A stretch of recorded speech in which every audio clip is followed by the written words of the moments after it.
Hello guys, कैसे हैं आप लोग। आज इस वीडियो में हम डिस्कस करेंगे एसएससी की सिलेक्शन पोस्ट की जो भर्ती आई है। एसएससी ने काफ़ी दिनों बाद कोई रिक्रूटमेंट निकाली है अपनी वेबसाइट पे, जिससे ये डर भी ख़त्म होता है कि ये जो सीईटी एसएससी कराएगा वो कौन कौन से एग्ज़ाम पे होने के चांसेस है, कौन से एग्ज़ाम पे होने के चांसेस नहीं है। तो सिलेक्शन पोस्ट अभी 2021 की जो रिक्रूटमेंट है वो सीईटी के थ्रू नहीं हो रही है। एसएससी ने अपने ऑफिशियल वेबसाइट पे इसका नोटिफिकेशन निकाल दिया।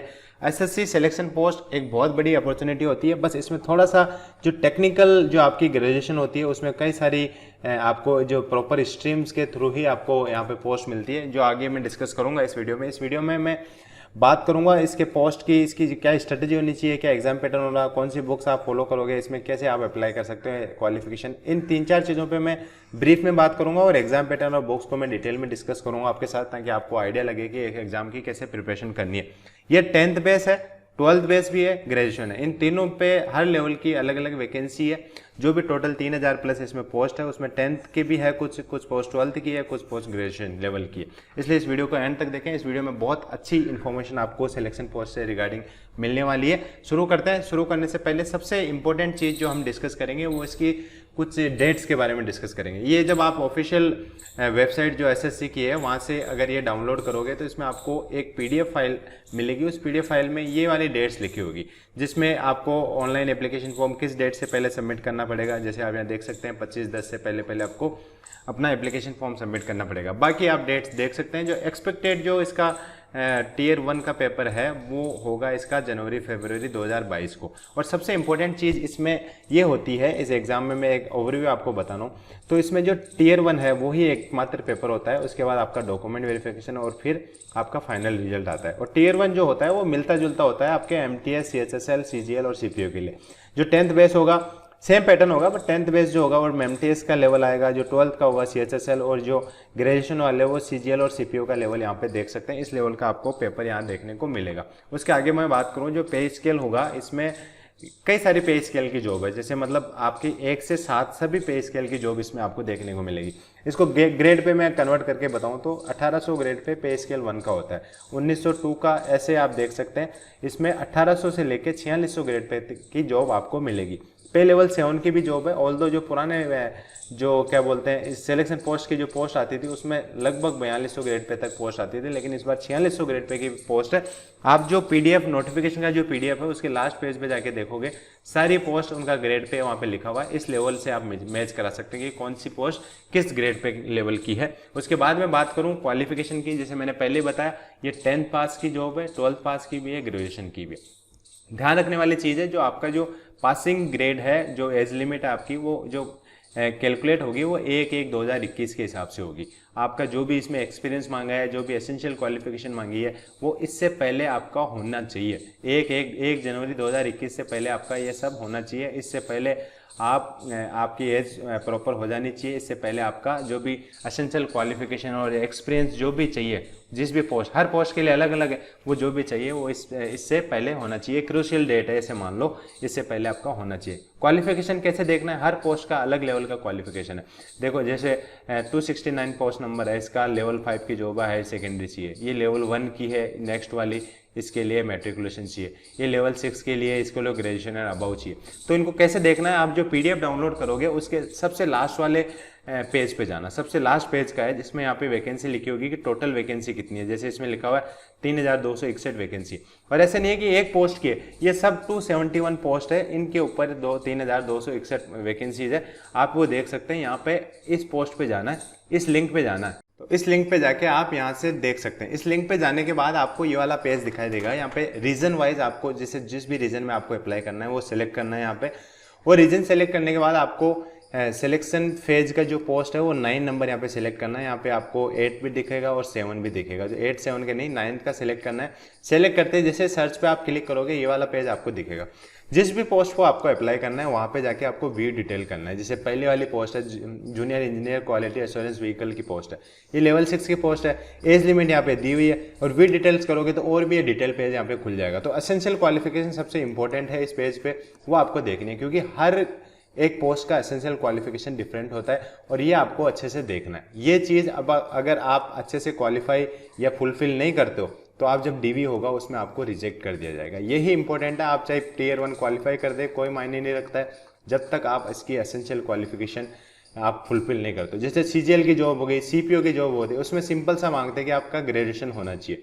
जैसे आप ग्रेजुएशन हो आप एलिजिबल होते हैं। लेकिन इसमें सबसे इंपॉर्टेंट चीज़ होती है सिलेक्शन पोस्ट में एसेंशियल क्वालिफिकेशन में, और ये देखा जाए तो सीजीएल, सीपीओ, सीएचएसएल के कंपैरिजन में इसका कट ऑफ कम रहता है, कंपटीशन कम रहता है, क्योंकि हर कोई ये एसेंशियल क्वालिफिकेशन पोस्ट नहीं करता।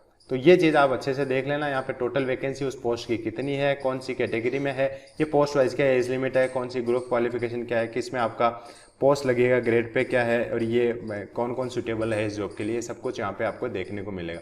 ये चीज़ आप यहाँ देखें। और उसके बाद अब बात करूँ एज लिमिट की, जैसे मैंने पहले भी आपको बता दिया था, एज लिमिट हर पोस्ट की डिफरेंट है। हर पोस्ट की जैसे ये पेज मैंने दिखाया वैसे आप यहाँ पे एज लिमिट लिखी हुई है, जैसे 18 से 30, वैसे हर पोस्ट के आप जिसके लिए भी अप्लाई करना चाहते हो वो वहाँ पे देख सकते हैं। इसमें एज लिमिट का जो कैलकुलेशन है, क्रूशियल डेट 1/1/2021 है, ये ध्यान रख लेना। यही एसेंशियल क्वालिफिकेशन के लिए है आपकी। और proof of date of birth क्या होगा, आपके 10th का सर्टिफिकेट यहाँ पे आपका देखा जाएगा। ये हर जॉब में लगभग ये होता है, ये आपका जब डॉक्यूमेंट वेरिफिकेशन होगा उस टाइम आपका ये चेक किया जाएगा।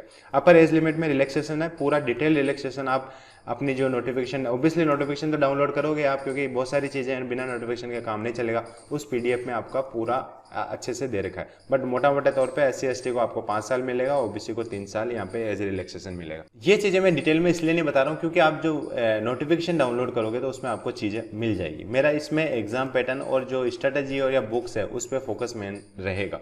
अब आगे बढ़ने से पहले अगर आप SSC की तैयारी कर रहे हैं, जैसे आप सिलेक्शन पोस्ट ले रहे हैं, उसके अलावा CGL, CHSL किसी भी एग्जाम की तैयारी कर रहे हैं, तो आप SSC का कॉम्बैक अनअकैडमी पर अटेंड कर सकते हैं। फ्री ऑफ कॉस्ट टेस्ट होता है, 50 मिनट्स का टेस्ट होगा, 40 क्वेश्चन उसमें आते हैं। उसमें आप अगर अच्छी रैंक हासिल करते हो, जैसे रैंक 1, तो आपको फ्री 1 ईयर SSC सब्सक्रिप्शन मिलेगा। रैंक 4 से 75% स्कॉलरशिप। और ये एक टेस्ट है जिसके थ्रू आपको खुद का आंकलन करने को भी मिलेगा कि आप कहाँ स्टैंड करते हो, कौन सी रैंक आपकी आ रही है उसके हिसाब से, और प्लस आपको स्कॉलरशिप मिलने का भी चांसेस है। फ्री है ये, एवरी संडे 12 PM आप ये ज्वाइन कर सकते हैं। इनवाइट कोड है मिस्टर टूटेल्स, आप यूज़ करोगे फ्री ऑफ कॉस्ट आपको इसमें एंट्री हो जाएगी। अब आगे बढ़ते हैं एग्जाम पैटर्न की। जैसे मैंने आपको बताया पहले, इसमें सिर्फ Tier 1 होगा, इसमें बाकी झंझट है ही नहीं। जैसे CGL में Tier 2 होगा, फिर Tier 3 होगा, फिर टाइपिंग होगी, फिर DV होगा, मतलब बहुत सारी झंझट है। इसमें Tier 1 पास करो आप, अगर क्वालिफिकेशन पूरा एसेंशियल क्वालिफिकेशन को फुलफिल कर रहे हो तो सिंपल सा आप DV दोगे, DV में पास होकर आपकी फाइनल मेरिट यहाँ पे बन जाएगी। इसमें जो इंपॉर्टेंट चीज़ है वो एसेंशियल क्वालिफिकेशन है, ये ध्यान से देखना। कोई मतलब नहीं रहेगा आपका एग्जाम देने का अगर आप ये फुलफिल नहीं करते हो तो। हर एग्जाम, हर पोस्ट की एसेंशियल क्वालिफिकेशन आप डिटेल में पढ़ लेना, आपको पता चल जाएगा। अब बात करेंगे Tier 1 ही यहाँ पे होता है, तो इसका पैटर्न क्या है।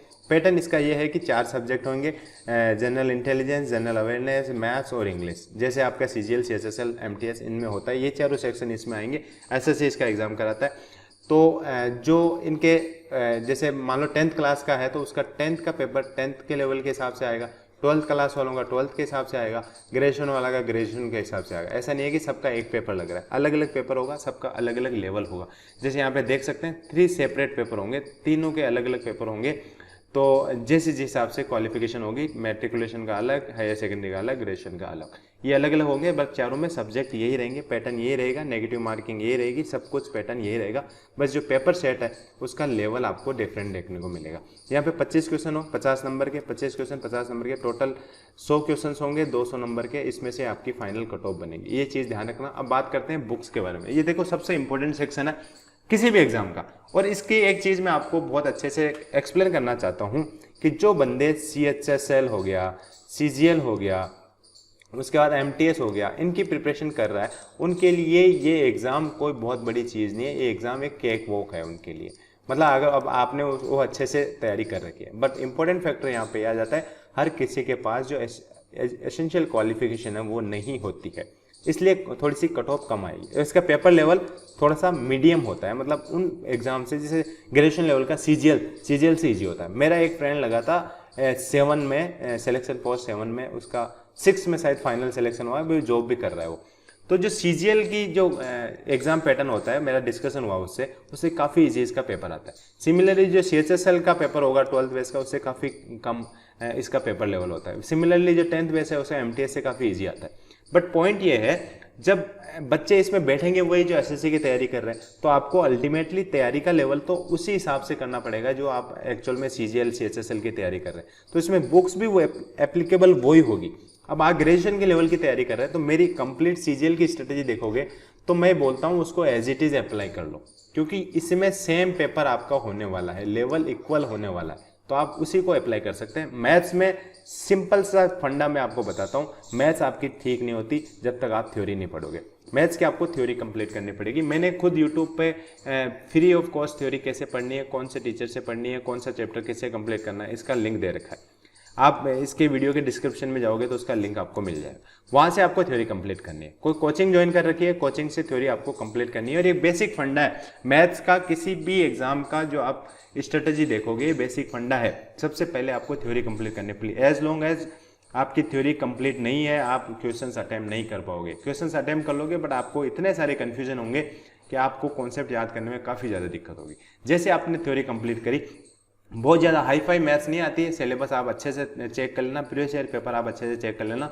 जैसे आप थ्योरी कंप्लीट करते हो प्रीवियस ईयर पेपर के बुक से प्रीवियस ईयर के क्वेश्चंस करो। किरण की बुक आप यूज़ कर सकते हैं, इसमें प्रीवियस ईयर पेपर आपको सीजीएल सीएचएसएल और सीपीओ के मैथ्स के तीनों के लगाने।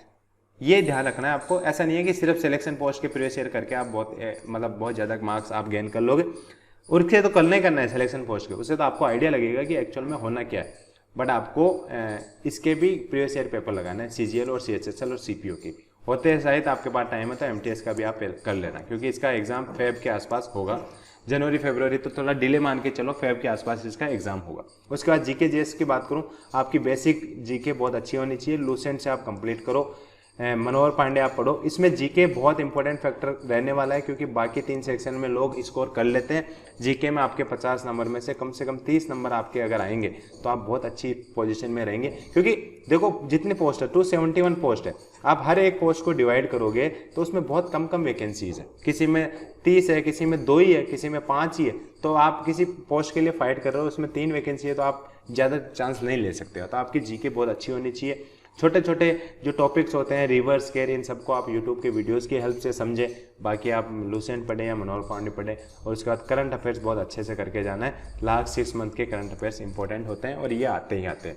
लास्ट 1 साल के भी आते हैं, लेकिन 6 मंथ्स का जो वेटेज है वो काफ़ी ज़्यादा रहता है। तो 1 साल के बजाय आप 6 मंथ, जैसे फेब में आपका एग्जाम होने वाला है तो अभी सितंबर से आप करंट अफेयर्स फेब तक के पढ़ें। सितंबर या इससे भी पहले जून जुलाई तक आप करंट अफेयर्स कर सकते हैं। अगस्त से स्टार्ट कर लो, है ना। इसके बाद जो नेक्स्ट रीजनिंग है, मैथ्स की तरह रीजनिंग का भी मैं पूरा फोकस करूंगा। जो रीजनिंग है इसमें सबसे ज़्यादा इंपॉर्टेंट तो प्रीवियस ईयर क्वेश्चन है। उसके बाद आपको थ्योरी भी कंप्लीट करनी पड़ेगी, क्योंकि कुछ टॉपिक्स है रीजनिंग में, जैसे वेन डायग्राम है और जो पिक्चर वाले हैं उनको में इतना ज़्यादा दिक्कत नहीं आती है। बट कुछ टॉपिक्स है जैसे सीरीज वगैरह होगी, उसमें शायद आपके कॉन्सेप्ट इतने क्लियर नहीं हो, तो इसलिए आप कोचिंग ज्वाइन कर सकते हैं, यूट्यूब से पढ़ सकते हैं। उसके बाद आपको प्रीवियस ईयर की बुक खरीदनी है, वही किरण की मैं इसमें सजेस्ट करता हूँ। और यही बुक सफिशिएंट है, इसके अलावा आपको रीजनिंग की किसी बुक की जरूरत नहीं है। ये बुक सजेस्ट करता हूँ और इसमें आपको सीएचएसएल, सीजीएल, एमटीएस, जैसे मैंने बताया सीपीओ वगैरह सबके क्वेश्चंस आपको लगाने, और हो सकता है तो लेटेस्ट पेपर आप इसमें लगाएं, लेटेस्ट 216, 17। फिर जैसे मेरे किसी ने सीजीएल का मेरा अगर स्ट्रेटेजी देख रखा होगा तो वो बोल रहे होंगे कि भैया एकदम सीजीएल की स्ट्रेटेजी बता रहे हैं, और मैं ये बोल रहा हूँ, मैं आपको ये क्लियरली बता देता हूँ, सीजीएल की स्ट्रेटेजी ही इसमें काम आएगी अगर आपकी ग्रेजुएशन है। आपको चाहे इस चीज़ में बुरा लगे तो आप बुरा मान लो, बट अगर ग्रेजुएशन लेवल का पेपर दे रहे हैं तो सीजीएल लेवल की आपकी तैयारी होनी चाहिए, प्लस आपकी एसेंशियल क्वालिफिकेशन भी उसमें होनी चाहिए। ये ट्रिक है इस एग्जाम की।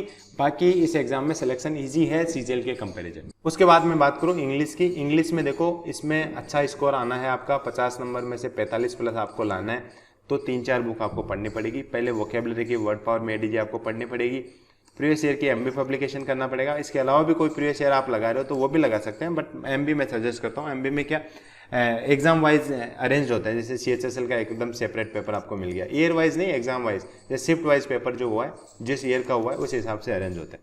तो एमबी से वो कर लो। ग्रामर की बुक के लिए आप स्ट्रेटेजी के लिए अप्लाई करो आप इंग्लिश की एसपी बख्शी।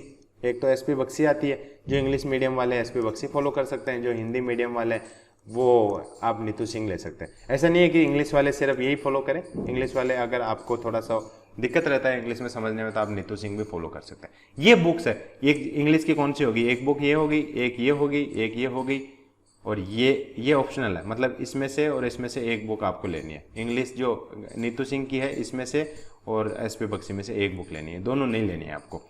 ये बुक्स है, ये अल्टीमेट बुक्स यही है, इसकी वजह से आप सिलेक्शन पोस्ट में बहुत अच्छा स्कोर आप कर पाओगे। और जब सिलेक्शन पोस्ट की आपकी तैयारी हो जाएगी, एक बहुत बड़ा बेनिफिट ये चीज़ आप देखो, जब सिलेक्शन पोस्ट की आपकी तैयारी हो जाएगी, ग्रेजुएशन लेवल की मैं बात कर रहा हूँ, तो आप आगे वाले आने वाले सीजीएल में अच्छी खासी लीड लेके जाओगे। मतलब सिलेक्शन पोस्ट की तैयारी के साथ साथ आपकी सीजीएल की तैयारी भी मान के चलो। और जिसकी भी सीजीएल की तैयारी हो रखी है वो सिलेक्शन पोस्ट में अच्छी खासी लीड लेके जाएगा। सेम बुक्स फॉलो करनी है आपको, सीजीएल को कॉपी कर लो, आप ग्रेजुएशन लेवल पे हो तो बाकी वो जो लेवल है वो डिवाइड कर लो। आप एमटीएस लेवल पे 10th का मान लो, सीएचएसएल का 12th लेवल पे मान लो। बट जो बेटर ट्रूथ है वो एसएससी का ये है कि आप एमटीएस और सीएचएसएल और सीजीएल के जो टियर 1 के पेपर है उनमें ज़्यादा डिफरेंस आप नहीं कर पाओगे। तो इतना ही है इस वीडियो में। आप अच्छे से तैयारी करो, ग्रेजुएशन लेवल के लिए कोई तैयारी करो, क्योंकि जो एमटीएस की अप्लाई कर रहा होगा शायद कहीं ना कहीं वो भी ग्रेजुएशन कर चुका होगा। तो आप इस हिसाब से तैयारी करो इसकी एग्ज़ाम की कि आपका सीजीएल भी निकल जाए, इससे तैयारी करो, तब जाके आपका सिलेक्शन पोस्ट में सिलेक्शन होगा। क्योंकि काफ़ी कम वैकेंसी इसमें आती है पर पोस्ट के हिसाब से, एक बंदा एक ही पोस्ट के लिए अप्लाई कर पाएगा, इसलिए अपना सिलेक्शन तभी होगा जब आपका बहुत ही टॉप नॉच स्कोर आएगा। इतना इस वीडियो में, आशा करता हूँ बताई होगी इन्फॉर्मेशन आपको हेल्पफुल लगी होगी। और भी कोई डाउट है तो आप कमेंट बॉक्स में मुझे कमेंट करके बता दें, मैं उनका रिप्लाई जरूर करूंगा, कोशिश करूंगा पूरा रिप्लाई करने की। This is all in this video guys, thank you, thanks for watching.